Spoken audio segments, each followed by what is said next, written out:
તે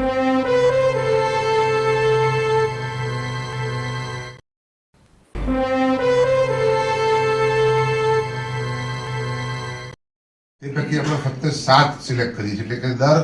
40 ઉમેદવારે એક ઉમેદવાર, અને આની ટકાવારી જે છે 2.65%, જે સફળતાનો ટકાવારી છે, એટલે ફક્ત 2.65% ઉમેદવારો પસંદગી યાદીમાં આવેલા છે. એનાથી આગળ વાત કરું તો લેબોરેટરી ટેકનિશિયન,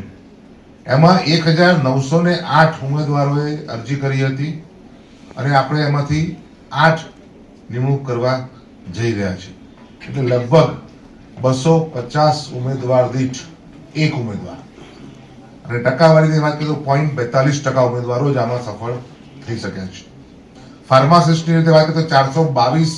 ની સામે 3, એટલે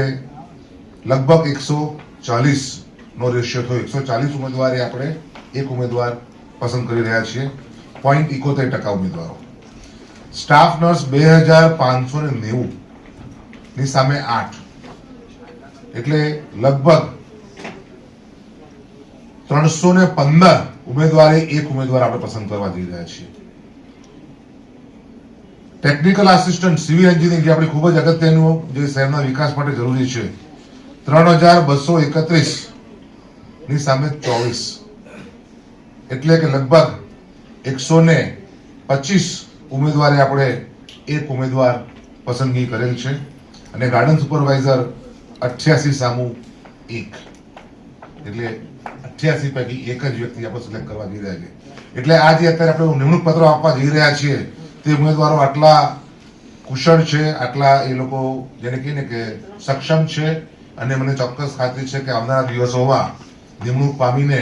આપણે એમને એક ઓરિએન્ટેશન જેવું રાખ્યા પછી 2-3 મહિના પછી એમને જ્યારે રેગ્યુલર ફિલ્ડ કામગીરી સોંપીશું, ત્યારે તેઓ એમની કામગીરીમાં પણ એમનું જે આ મેરિટ બતાવે છે, અત્યારે એમનું જે આ કાર્યદક્ષતા, એમની જે એફિશિયન્સી બતાવે છે, તેને તે લોકો ખરેખર ફિલ્ડમાં પ્રૂવ કરશે એવું હું ચોક્કસપણે આશા રાખું છું. ફરીથી આપ